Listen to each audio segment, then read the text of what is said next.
नमस्कार। आज हम एक बड़ी मजेदार किताब पर बात कर रहे हैं।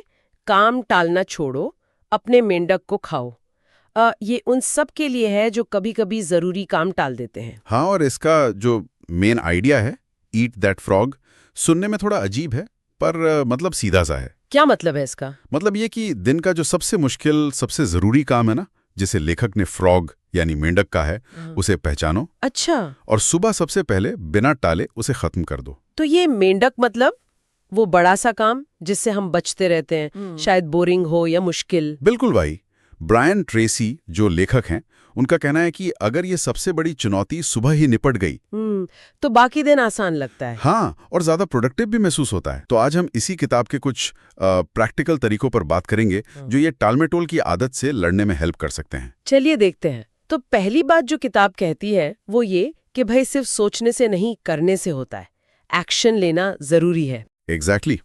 कई बार हम सोचते रह जाते हैं, परफेक्ट प्लान का इंतजार करते हैं, या काम इतना बड़ा लगता है कि शुरू ही नहीं कर पाते। हाँ, और फिर टालते रहते हैं। और यही टालमटोल की जड़ है। किताब कहती है बस शुरू करो, छोटा ही सही, पर पहला कदम लो। परफेक्शन बाद में देख लेंगे, मोमेंटम बनना जरूरी है। ठीक है, तो एक्शन लेना है, पर किस चीज पे एक्शन लें? यहाँ दूसरा पॉइंट आता है, अपना असली फ्रॉग, मतलब वो सबसे जरूरी काम पहचानना। दिन में 100 काम होते हैं, पर कौन सा है जो सच में मैटर करता है? ये बहुत जरूरी है पहचानना। किताब इसके लिए 80-20 रूल की बात करती है, पेरेटो प्रिंसिपल। 80-20 रूल, वो कैसे? मतलब अपने सारे कामों को देखो और वो 20% काम ढूंढो जिनसे 80% रिजल्ट्स मिलते हैं। अच्छा। अक्सर वही आपका असली फ्रॉग होता है, वो काम जिसे करने से सबसे ज्यादा फर्क पड़ेगा। बाकी काम शायद आपको बिजी रखें पर उतनी इंपॉर्टेंट ना हो। सही बात है। तो 80-20 से अपना फ्रॉग पहचान लिया। अब सवाल है, इसे करना कब है? किताब तो कहती है सुबह सबसे पहले, पर क्यों? देखो, ज्यादातर लोगों की जो विल पावर और मेंटल एनर्जी होती है ना, वो सुबह ज्यादा होती है। हाँ बिल्कुल, सुबह सबसे ताज़ा होती है। जैसे जैसे दिन बढ़ता है, थकान होती है, दूसरी चीज़ें ध्यान खींचती हैं, तो सुबह का जो शांत टाइम है, वो उस सबसे मुश्किल काम पर फोकस करने के लिए बेस्ट है।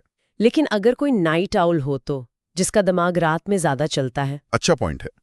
देखिए, मेन बात है अपने पीक एनर्जी टाइम में वो काम करना। अगर किसी का पीक टाइम दोपहर या शाम है, तो वो तब करे।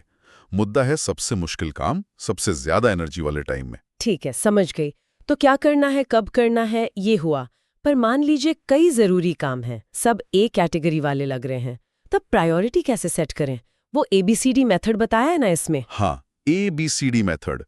ये सुनने में थोड़ा सिस्टमैटिक लगता है, पर असल में है बहुत प्रैक्टिकल अगर आदत बन जाए। कैसे काम करता है ये? सिंपल है। हाँ। सारे कामों की लिस्ट बनाओ, हाँ। फिर लेबल करो। हाँ। A इज इक्वल टू ये तो करना ही है, नहीं किया तो गड़बड़ होगी। Okay. B is equal to ये करना चाहिए पर A जितना अर्जेंट नहीं। हाँ। C इज इक्वल टू करना अच्छा है पर ना भी करे तो चलेगा। Okay, ABC। D is equal to delegate, यानी किसी और को दे सकते हैं। हाँ। और E is equal to eliminate, यानी लिस्ट से हटा ही दो, जरूरी नहीं है। हाँ। फिर फोकस सिर्फ A वाले कामों पर, हाँ। और उनमें भी जो सबसे बड़ा फ्रॉग है हाँ। उसे A1 मार्क करके सबसे पहले निपटाओ। इसमें तो शुरू में टाइम लगेगा शायद, लिस्ट बनाओ, मार्क करो। हाँ, शुरू में थोड़ा लगेगा, हाँ। पर लॉन्ग टर्म में ये इतनी क्लैरिटी देता है कि टाइम बचता है, हाँ, कंफ्यूजन खत्म हो जाता है। क्लैरिटी की बात आई तो अगला पॉइंट इसी से जुड़ा है, लक्ष्य लिखना। हाँ, किताब इस पर बहुत जोर देती है। सिर्फ मन में सोचने से काम क्यों नहीं चलता? क्योंकि लिखने से ना वो विचार मजबूत हो जाता है। कागज पर उतरते ही वो सिर्फ एक इच्छा नहीं रहती, हाँ। एक पक्का इरादा, एक मंजिल बन जाता है। अच्छा। हाँ, लिखने से दिमाग एक्टिवेट होता है, वो रास्ते खोजने लगता है कि इसे पूरा कैसे करना है। रोज सुबह बस एक लाइन लिखना कि आज का मेरा फ्रॉग क्या है, ये भी बड़ा पावरफुल है। और अगर वो फ्रॉग बहुत ही बड़ा हो, डरावना लगे, जैसे कोई महीनों चलने वाला प्रोजेक्ट? हाँ, तो यही अगला प्रिंसिपल काम आता है। बड़े काम को छोटे मैनेजेबल हिस्सों में तोड़ दो। जैसे अगर एक पूरी किताब लिखनी है तो ये सोचकर ही डर लग सकता है, लेकिन उसे छोटे स्टेप्स में बांट दो। रिसर्च करना, आउटलाइन बनाना, रोज 500 शब्द लिखना। हाँ, ये तो करने लायक लगता है। बिल्कुल, हर छोटा कदम पूरा होने पे कॉन्फिडेंस बढ़ता है और गाड़ी चलती रहती है। वो जो बड़ा पहाड़ जैसा काम था वो छोटे छोटे टीलों में बढ़ जाता है। ये तो बहुत ही प्रैक्टिकल बात है। हाँ। अच्छा, और आखिर में एक बात जो थोड़ी उल्टी लगती है कि अनुशासन ही असली आजादी है। अनुशासन तो बंधन जैसा साउंड करता है। हाँ, सुनने में जरूर लगता है, पर किताब का तर्क ये है कि रोज अपने फ्रॉग को निपटाने का जो डिसिप्लिन है वो आपको बाद के स्ट्रेस, गिल्ट और लास्ट मिनट की भागदौड़ से बचाता है।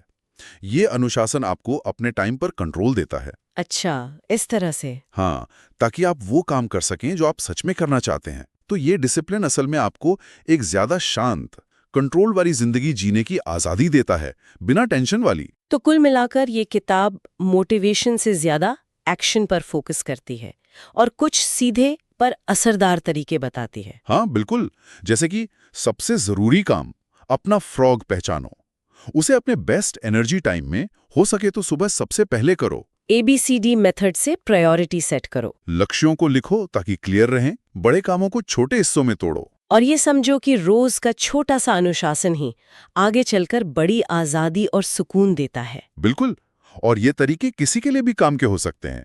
स्टूडेंट्स, प्रोफेशनल्स, क्रिएटिव लोग। हाँ, हर वो इंसान जो टालमटोल से परेशान है और कम टाइम में ज्यादा काम निपटाना चाहता है। सही काम।